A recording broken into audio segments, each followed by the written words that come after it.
Todo el mundo sabe correr riesgos, gestionarlo solo algunos elegidos. Hoy tenemos con nosotros en Líderes de Compras a Magda López, una persona maravillosa que he conocido en este último viaje a Colombia. Bueno, la conocía ya, digamos, online.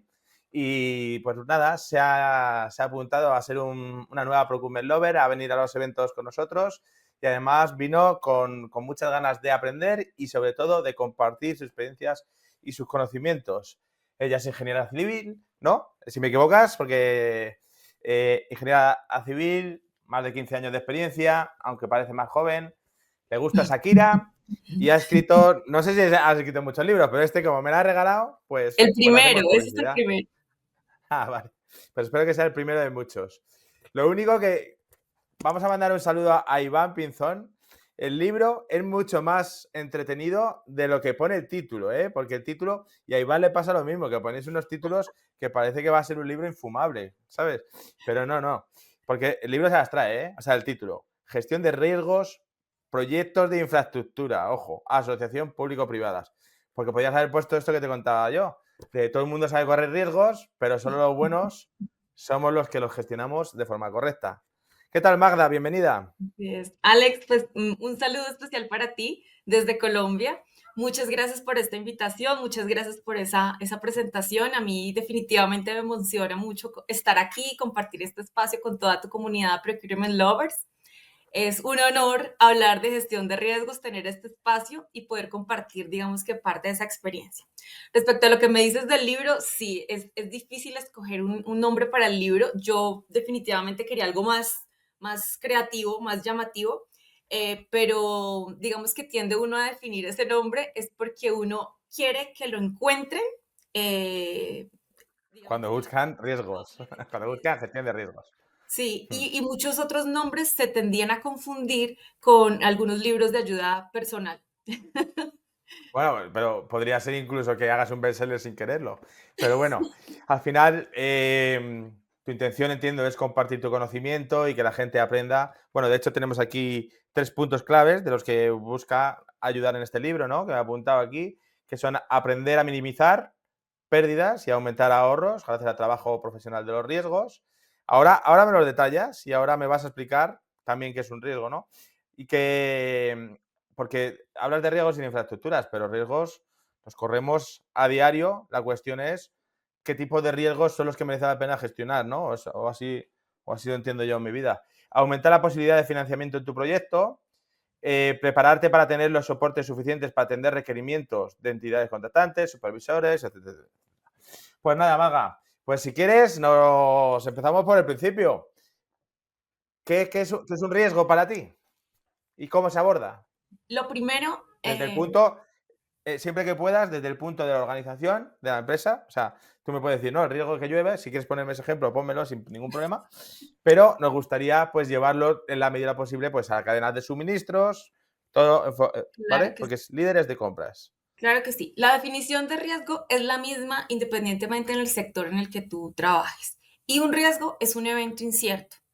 Lo que pasa es que culturalmente lo hemos asociado a que un riesgo me genera a mí pérdidas y efectos negativos. Entonces acá es importante precisar que riesgo es un evento incierto y este evento incierto puede tener efectos negativos y se llama una amenaza o puede tener también efectos positivos y se denomina una oportunidad. Entonces es importante que esto lo, digamos que socializarlo con los equipos de las organizaciones y de los proyectos, porque lo que les estamos invitando es no solo a que se preparen para todas las cosas malas que nos puede pasar, que hablando en términos de organizaciones, pues nos puede pasar que tengamos pérdidas de dinero, de tiempo, sino que también hagamos una búsqueda de esas oportunidades de que, bueno, y con toda la experiencia que tengo, con todo lo que yo sé de mi rol, de mi responsabilidad que llevo en toda esta cadena de suministro, oiga, ¿cómo puedo aportar mi granito de arena para buscar esos ahorros de tiempo o esos ahorros de dinero o hacer unas mejores negociaciones?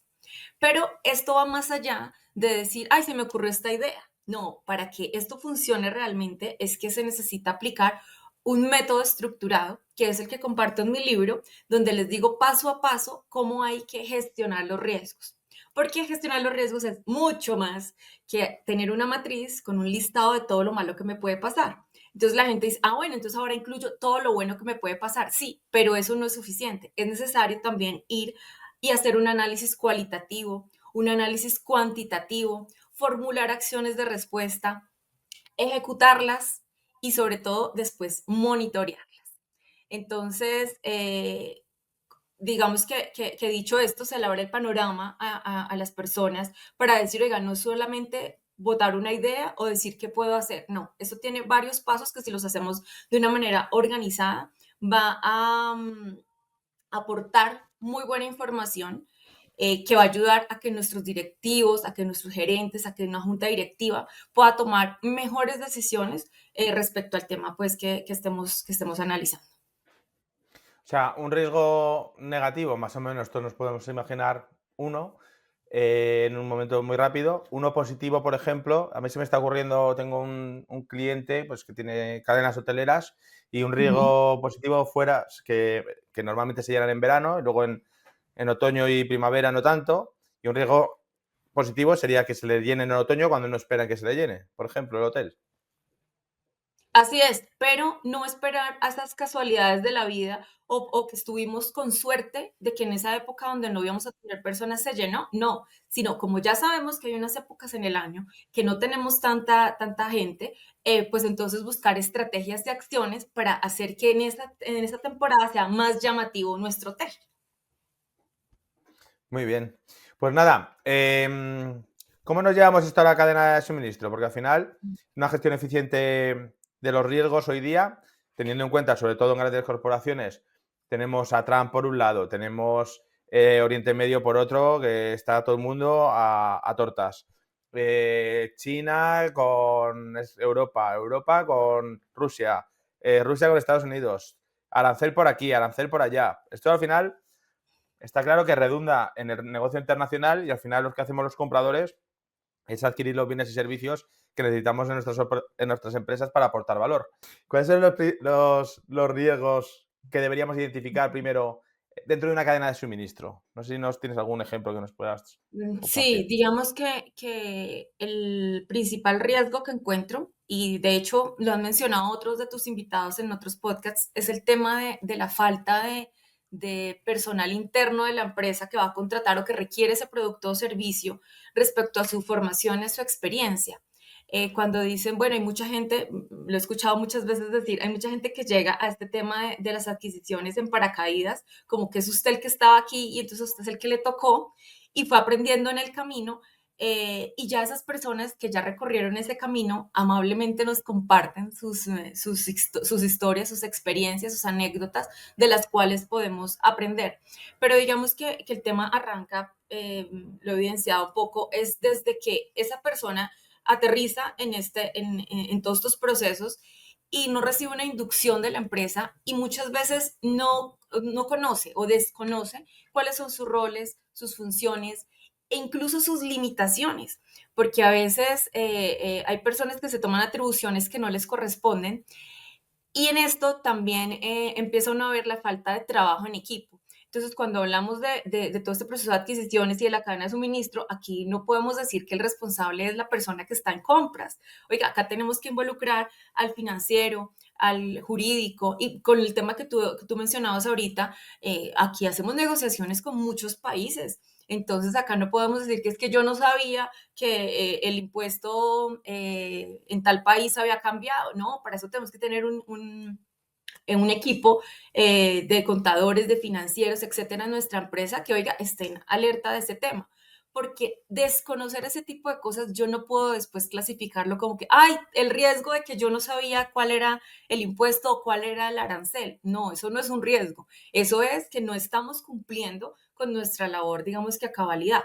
Por eso uno dice, la responsabilidad de una adquisición no puede recaer solamente en una persona que hace la transacción, sino todo este proceso empieza desde antes, desde tener unas especificaciones técnicas muy bien detalladas, de tener unos muy buenos términos de referencia, tener un muy buen contrato, de haber hecho un análisis financiero también con proyecciones a largo plazo y con diferentes escenarios.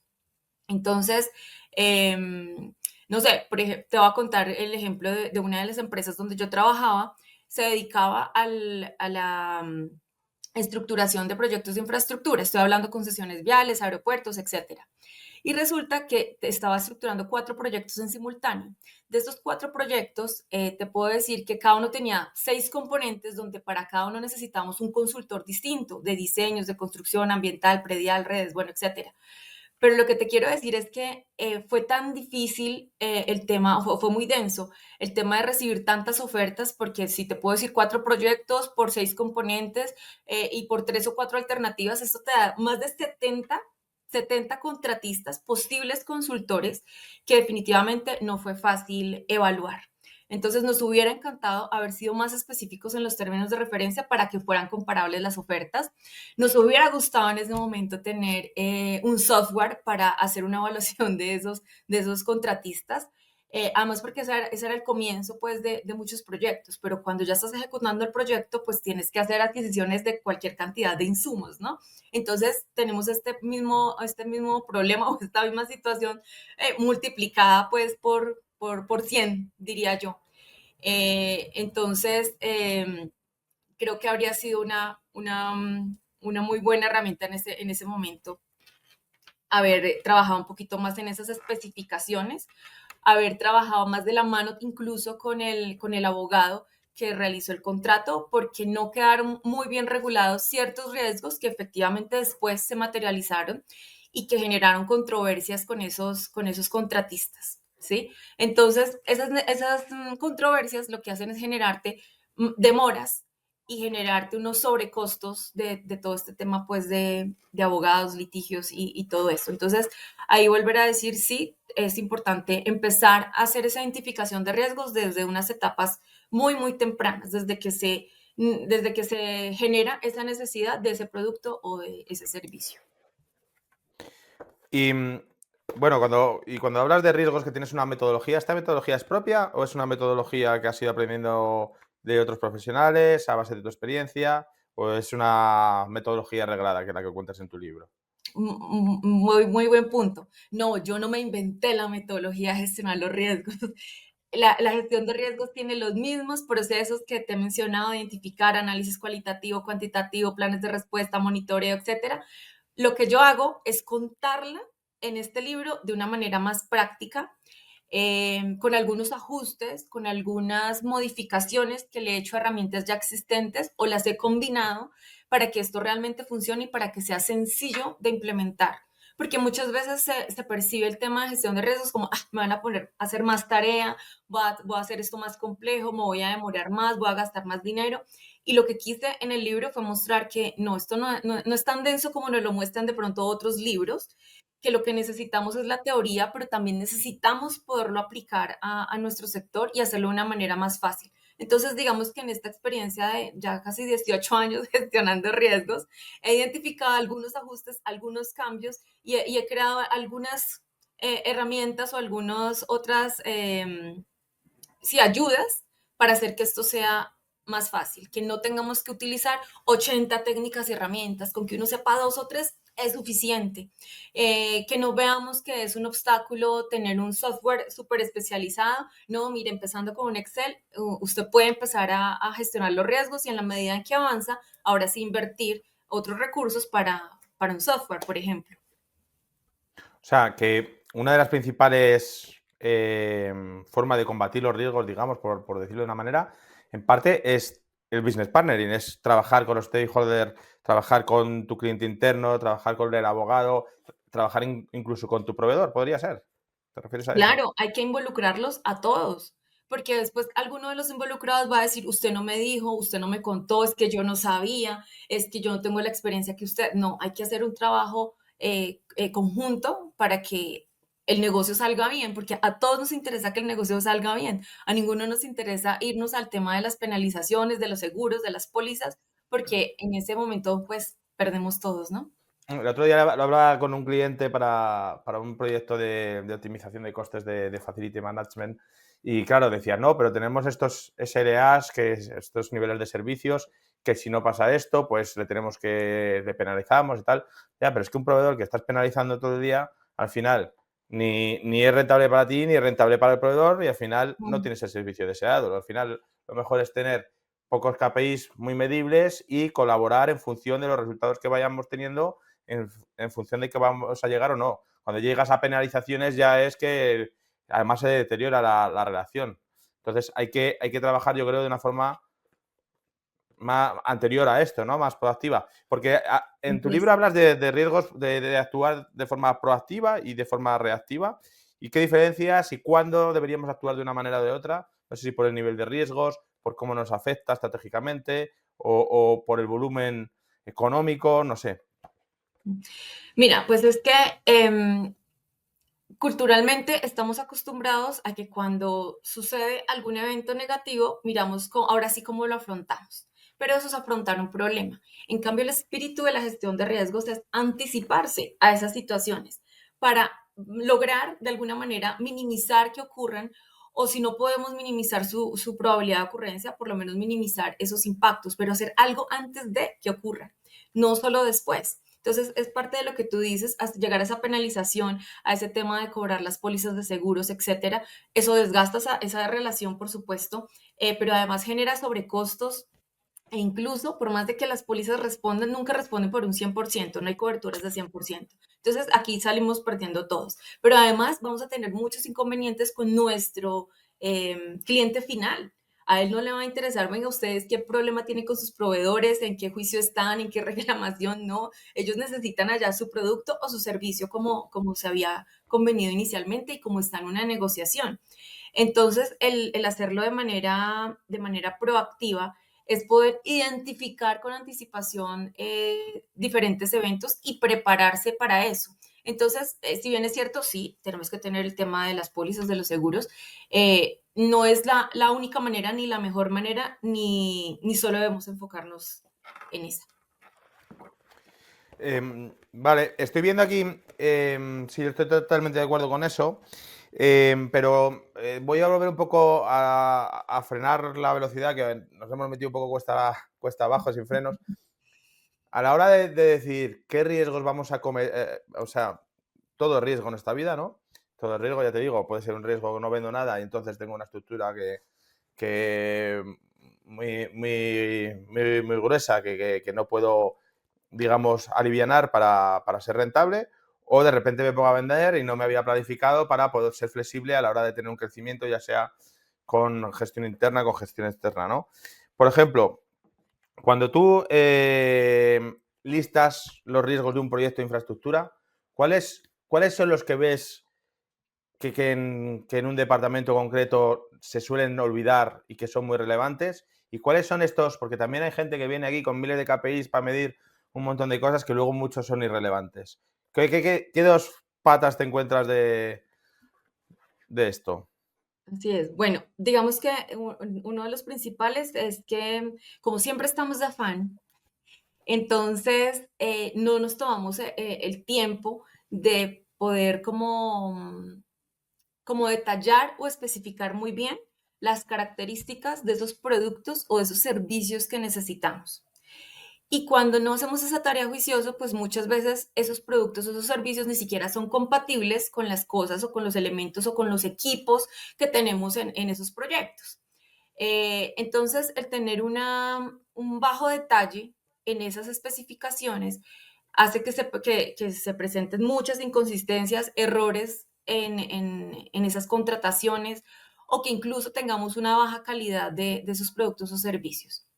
Para ponerte un ejemplo, en proyectos de infraestructura, em, en los proyectos de infraestructura tenemos la concesión, la que se gana el proyecto grande, y la empresa constructora. Entonces, en el contrato de ellos dos, por ejemplo, se le dejó como una responsabilidad al constructor que suministrara e instalara las cámaras con las que se van a contar los vehículos y con esos conteos les pagan a los concesionarios, es decir, recaudo mi peaje de acuerdo a la cantidad de vehículos y la tipología de vehículos que cuentan esas cámaras. Pero el contrato en esa ocasión no decía mayores especificaciones de la cámara. Entonces, pues el constructor compró una cámara con una precisión del 95%, pues que es un muy buen número, 95%. Pero con el tiempo, cuando ya empezamos a operar el proyecto, pues la concesión empezó a darse cuenta, oiga, no, esto no nos está registrando o nos está dejando de registrar una cantidad de vehículos importantes. Y cuando hacen pues su análisis financiero, dicen, oiga, pero es que el hecho de que la cámara no tenga el 98% de precisión está haciendo que perdamos millones, millones en el año y si la concesión dura 30 años, pues estamos Ujú. hablando de millones de dólares. Entonces, fíjate los efectos de no tener unas especificaciones al inicio, lo que puede representar a lo largo del ciclo de vida de este proyecto, los impactos tan grandes que puedan tener, pero que en su momento no se vislumbraron, ¿no? Estaba pensando que incluso para a la hora de crear una carretera, si dices, no, va a pasar por aquí sin tener en cuenta pues el peso que tiene que soportar, el terreno que es ese, si ese terreno es un terreno donde puedas poner unos pilotes o puedes poner una zahorra o ciertos materiales, o entonces ahí lo que te puede pasar es que cuando vayas a poner esos pilotes, que en vez de tener que poner 3, que tengas que poner 5 o 8 y que se te dispare totalmente el coste del proyecto. Bueno, acabas de tocar un punto muy álgido y eso lo menciono al comienzo del libro porque el libro quise que tuviera un enfoque, digamos que más internacional. Entonces ahí menciono mucho ese tema, porque a veces se asocia a que yo no conocía cuál era la resistencia del suelo y entonces yo no pude hacer ahí una cimentación o no pude pasar por ahí una maquinaria. Eso no es un riesgo, eso es un incumplimiento. Pero entonces, aquí viene el punto. En cada país tiene regulado muy diferente su tema de riesgos y de incumplimientos. Entonces, algo que puede pasar en España, que es un riesgo, en Colombia, con la legislación colombiana, no se denomina riesgo, sino se denomina incumplimiento. En Perú también cambia, en Costa Rica cambia, en México, en Guatemala apenas se están estructurando el tema de riesgos. Entonces, mira lo que te cuento algo que nos pasa comúnmente con los proyectos de infraestructura aquí en Colombia. Pues vienen empresas españolas, chinas, italianas, francesas a contratar y empiezan procesos de reclamaciones por riesgos, según ellos, materializados, porque en sus países o en otros países donde han trabajado, esos son riesgos. Entonces, después de esta investigación que duré entre 6, casi 7 años haciendo respecto al tema de regulación de riesgos en Latinoamérica y el Caribe, encontré que Colombia es uno de los países que va más evolucionado y más avanzado respecto al tema de riesgos. No precisamente porque seamos los mejores, sino porque nos hemos equivocado mucho. En los últimos Ujú. 12 años, desde que salió la ley de APPs acá en Colombia, nos hemos equivocado mucho, hemos perdido en varios proyectos, han quedado proyectos inconclusos, se han liquidado anticipadamente, bueno, en fin.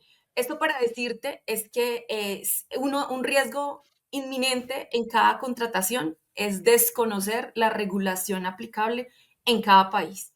Entonces, que tú digas que es que yo no sabía que ese terreno no iba a soportar esta máquina, no. Usted tenía que haber sabido porque en el contrato decía que era una responsabilidad suya. Y si es una responsabilidad, no se puede constituir en un riesgo. Mm. Entonces, cuando esto de riesgos, como tú dices, lo podemos llevar a diferentes niveles. Y podemos hablar de riesgos en la organización, de riesgos en proyectos, de riesgos en nuestro proceso de adquisiciones, de riesgos en nuestra vida personal. O sea, todo tiene riesgos, todo puede presentar variaciones, en positivo o en negativo. Pero en cada contexto hay que empezar a hacer como ese análisis y en cada contexto hay una regulación aplicable y en cada contexto es diferente cada, digamos que cada uno de los riesgos. Yo te podría decir, digamos, en un proyecto de un parque eólico, vamos a construir un parque eólico y eso tiene un montón de aerogeneradores y tienes que hacer una cimentación, pero no es lo mismo que tú no tengas hoy un proveedor de concreto para esa cimentación, porque lo puedes conseguir otro proveedor local en unos días o en un par de semanas. Pero y donde el problema sea tu proveedor de los aerogeneradores que vienen desde el otro lado del mundo, que tenías que mandarlos a hacer como meses de anticipación, donde tienes que hacer todo un proceso de importación, etcétera, pues no es lo mismo. Entonces ahí es cuando uno tiene que empezar a mirar en qué sector estoy trabajando, de qué magnitud estoy hablando de que sea cada evento y decir, oiga, tengo que priorizar el riesgo de la importación del aerogenerador versus el de los concretos. Entonces ahí es donde es importante mirar de qué tipo de adquisiciones estamos hablando y de qué nivel de impacto tiene dentro de esa El organización o proyecto. de ese proyecto. Mm. ¿Cuáles serían las best practices que debería adoptar entonces una empresa para mejorar esta respuesta ante una situación incierta, ante un riesgo, sobre todo en estos procesos de abastecimiento para proyectos de infraestructuras? Bueno, yo diría como mejores prácticas, uno, tener información, es clave. Pero una que mencionaste hace un momento es, por supuesto, la planificación. Cuando tú no haces una planificación de tus adquisiciones, no tienes ese plan anual de compras, pues ya tienes todos los riesgos. Eh, digamos que la incertidumbre es mayor. Entonces, primero, hacer esa planificación, tener unos roles y unas responsabilidades muy bien definidas, poder trabajar en equipo para integrar el conocimiento que tienen pues cada una de estas áreas y tener, y es mi recomendación por supuesto porque trabajo en el área de riesgos, tener esa formación en tema de riesgos, donde uno dice, oiga, cada uno desde su rol, desde el cargo que ocupa, desde las responsabilidades que tiene, va a tener una responsabilidad. Muchos lo ven como una responsabilidad extra, pero yo les digo, no es extra, es implícito de su labor y de su compromiso con la empresa con la que usted trabaja, contribuir a minimizar esas pérdidas de dinero y de tiempo. Y si lo puede hacer con una metodología estructurada, fácil, sencilla de aplicar, pues qué mejor que hacerlo. Entonces, ahí mi recomendación es, oiga, fórmese o que inviertan pues las empresas en la formación para estas personas en temas de gestión de riesgos. Y si además a esto le sumamos el uso de tecnología, pues maravilloso. Qué bueno tener un software, qué bueno tener sistematizadas muchas cosas, poder tener información organizada, poder tener una trazabilidad de una negociación, poder hacer un seguimiento en un tiempo real, poder tener, y eso que ayuda a tomar unas decisiones en el momento oportuno. Entonces, bueno, es un conjunto de cosas, ¿no? Se me ocurre, estaba pensando según me estás contando, hablando del mundo del procurement, del mundo de las compras, siempre se dice aquí, vulgarmente hablando, es nunca pongan los huevos en la misma cesta, ¿no? O sea, hay veces que prefieres asumir un riesgo porque digamos que el coste del ahorro por asumir ese riesgo te merece la pena. Por ejemplo, la diversificación de proveedores. Tú a lo mejor puedes tener un proveedor, agregar volúmenes a un proveedor, consigues mayor coste, pero si te falla ese proveedor, has cerrado la empresa. Sin embargo, si esto diversificas en varios proveedores estratégicos de lo mismo, pues si uno te falla, pues sabes que puedes tirar de otro. ¿Cuál es el balance que hay que hacer entre coste, logística, entre asociación de riesgos, entre varios proveedores para también la tranquilidad de que no te estás jugando todo en el casino, a la carta más alta, ¿no? Así es. Bueno, pues definitivamente es una muy buena opción hacer esta diversificación de proveedores, pero como te mencionaba hace un momento, pues cada sector es diferente, cada industria es diferente, entonces el impacto de diferentes proveedores o contratistas es bien distinto. Por eso, digamos que lo importante aquí es hacer como esa identificación de riesgos de acuerdo a la industria. Entonces, es diferente hablar en temas de, no sé, la industria farmacéutica o estar hablando de industria alimenticia, de energía o de transporte. Dentro de cada una de esas industrias y dependiendo cuál es digamos, cuál es el core del negocio de la empresa, así podemos identificar, oiga, en cuáles casos particulares sí es bueno hacer esta diversificación de proveedores y en cuál definitivamente ni siquiera podemos, porque en unas uno quisiera, pero tampoco podemos porque el mercado tampoco nos ofrece 10 proveedores de ese elemento tan específico, por ejemplo.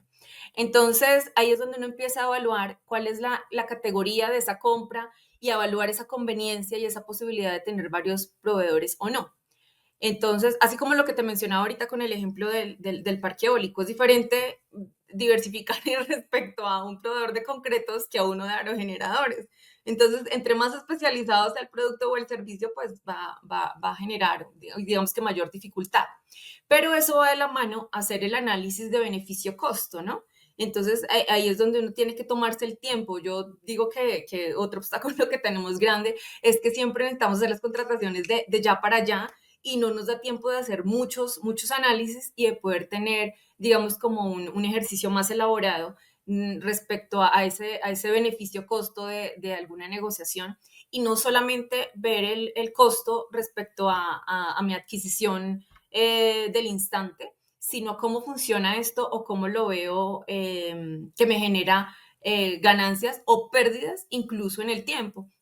Porque digamos que hay algunos equipos que pueden ser más baratos ahorita, pero que requieren mayor mantenimiento, que requieren unos repuestos especializados, que requiere tener, no sé, unos repuestos o unas existencias mayores y resulta que de pronto esos repuestos o esos excedentes tengo que tener otra logística completa para almacenarlos o tengo que hacer unos pedidos con mucho tiempo de anticipación. Entonces, fíjate que por eso uno quisiera replicar y decir que una regla general pues para tema de proveedores, pero no hay que analizar caso por caso. Además, cada proveedor tiene unas características pues muy distintas y que además pueden ir variando en el tiempo. Entonces ahí vuelvo a recalcar el tema de la importancia de seguir haciendo como ese monitoreo a esos proveedores. Vale, monitoreo, análisis. Hoy día, yo es que siempre tengo que tirar un poquito, barrer un poquito para casa. La tecnología está jugando un papel significativo, ¿no? O crucial, diría yo, en la identificación y evaluación de riesgos en tiempo real. Em, ¿Cómo veis la adopción de las tecnologías en las organizaciones precisamente para esta funcionalidad de aportar un mayor control o saber por lo menos cuándo te estás jugando algo, que cuando tienes un riesgo que estás dispuesto a asumir y cuándo no?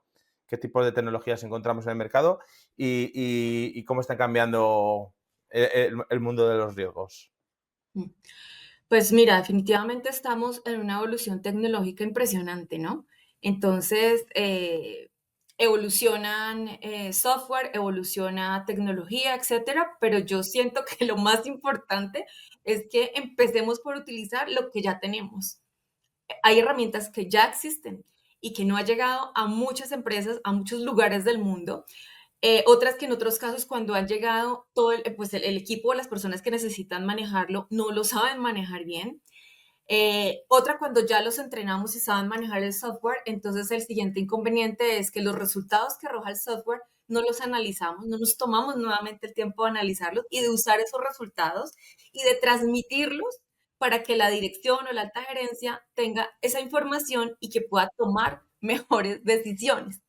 Entonces, acá el punto va que sí, claro, por supuesto, la tecnología siempre será una ayuda, siempre será un aliado, pero no va sola, va de la mano con que todos tengamos pues la capacidad de utilizarlo, de ingresar la información adecuada para obtener buenos resultados y sobre todo pues que los utilicemos, ¿no? Yo pienso que es la parte más importante, utilizar los resultados Sí, que vamos. pero al final el problema es que muchas veces que queremos comprarnos un Ferrari que se conduzca solo y no pensamos en las personas, en la adopción de estos software, la gestión del cambio, el prepararnos y formarnos, ya no como empresa, sino también como a título particular, de que el mundo esté cambiando y asumirlo y sabes que si no te subes, pues puedes caducar pronto.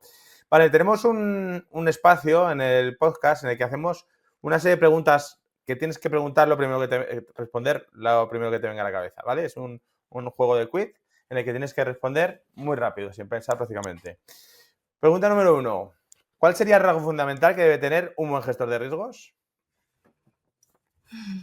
Uy, una muy buena habilidad de comunicar de manera clara y transmitir los resultados de riesgos en términos de dinero y de tiempo, no de colores. Fíjate, están diciendo últimamente que las capacidades más demandadas en el mercado y las que más se pagan es la comunicación, ahora que tenemos tanto tema de tecnología a nuestro alrededor, ¿no? El mayor error que puede cometer un gestor de riesgos. Mm, hacerle la tarea al equipo del proyecto o de la organización, porque el gestor de riesgos es un facilitador, pero no tiene la experiencia ni el conocimiento específico que tiene cada uno de los miembros del equipo. Entonces, el trabajo es conjunto. Un error es querer hacerles la tarea. Una herramienta eficaz que te guste para evaluar riesgos en compras. Mm, No sé si conoces alguna. ¿Te refieres a herramienta tecnológica? Puede ser una herramienta tecnológica, puede ser un Excel, puede ser una matriz de Classic. Bueno, porque yo diría que la herramienta principal, la base, es tener una buena matriz de riesgos, pero una matriz de riesgos completa, no como la mayoría de la gente la conoce o que están los contratos donde viene el riesgo y aquí una X en alto, medio, bajo. No, eso es apenas el inicio de la matriz, es tenerla completa con todos los procesos que he mencionado pues a lo largo de esta conversación. Esto que hacían a la hora de adjudicar, que te ponían en una vértice te ponían riesgo y en otro ahorro económico, eso no, eso es medir riesgo, ¿no? No, a veces no sabemos ni siquiera quién hizo esa evaluación. Pero eso se usa mucho, ¿eh? ¿Cuál es el riesgo más subestimado en el mundo del procurement? Mm, Creo que no evaluar periódicamente a los proveedores. O sea, se da por sentado que si ya era un buen proveedor y si nos ha cumplido y nos ha ido bien, así va a seguir siendo y resulta que no. Las condiciones cambian, sus condiciones cambian, financieras, regulatorias, operativas. Entonces subestimamos el tema de que las condiciones de los proveedores cambian.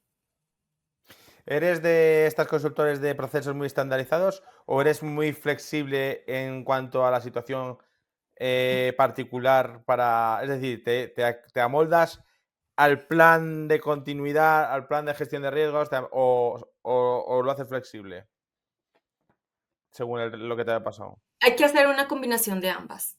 O sea, cuando no tienes estandarizados tus procesos, tus procedimientos, tus protocolos, eh, ya abres la puerta a que se materialicen muchos riesgos. Entonces, ya tenemos varios procesos estandarizados, pues podemos también prepararnos para afrontar esos riesgos. Sin embargo, como no tenemos el conocimiento total del futuro y todo puede cambiar, pues también tenemos que tratar de seguir el plan, lo que habíamos presupuestado, pero adaptarlo de acuerdo a las condiciones para responder a esos eventos, digamos que imprevistos. ¿Para ti qué sería más importante en un proveedor? ¿Qué pesaría más en un proveedor? ¿Tener confianza o tener control? Yo quisiera priorizar la confianza, pero Pero, con pero tantas no. cosas que han sucedido, con tantas cosas que suceden, yo sería partidaria de fomentar ese monitoreo permanente de todas maneras a esos proveedores, a generar como ese control, pero llamando no control, no control a que lo voy a penalizar, lo voy a multar, etcétera, no, sino a controlar que esos proveedores efectivamente también estén manejando de una manera adecuada sus riesgos. Entonces lo veo más como que necesitamos ambas, son complemento. Antes has contestado largo y tendido sobre esta, ¿eh? Pero aquí te tienes que mojar para un lado o para otro. A Si ver, tienes que asegurar el abastecimiento, ¿qué prefieres? ¿Diversificar proveedores o centralizar en uno solo de confianza? diversificar. Eh, esto es muy personal, ¿eh? Oye, que aquí no hay respuestas correctas. Eso siempre al final depende, ¿no? En cada caso. Ujú. ¿Involucrar a todo el equipo o solo al área de compras para la identificación de riesgos? No, ya lo hemos dicho, hay que involucrar a todo el Lo has equipo. dicho. Necesitamos experiencia y conocimiento de todos. Claro, es que estos los escribí antes de que tuviéramos la conversación. ¿Una tendencia tecnológica que revolucione la gestión de riesgos? Mm. Pues, tendencias tecnológicas pueden aparecer muchas y no me siento pues que sea la más empapada en temas tecnológicos, pero me uniría más que conocer cuál es la tendencia tecnológica, me uno más a que debemos aprender a usar lo que ya tenemos.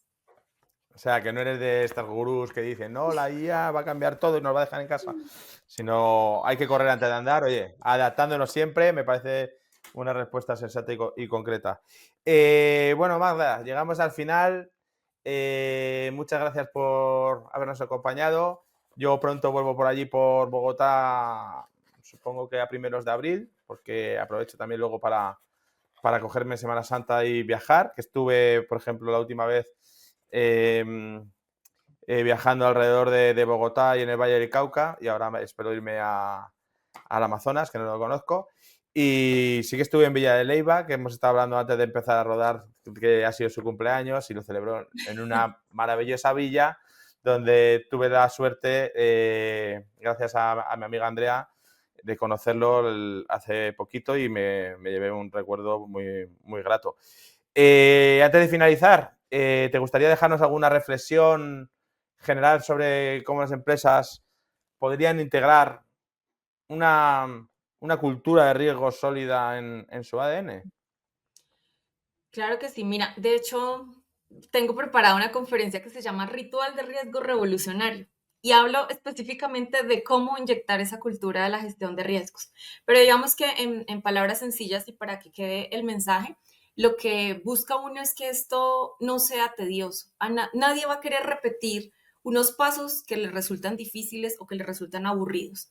Por eso digamos que mi compromiso ha sido desde hace varios años compartir herramientas didácticas, prácticas y entretenidas para que este tema no sea tan denso para la gente como me tocó a mí.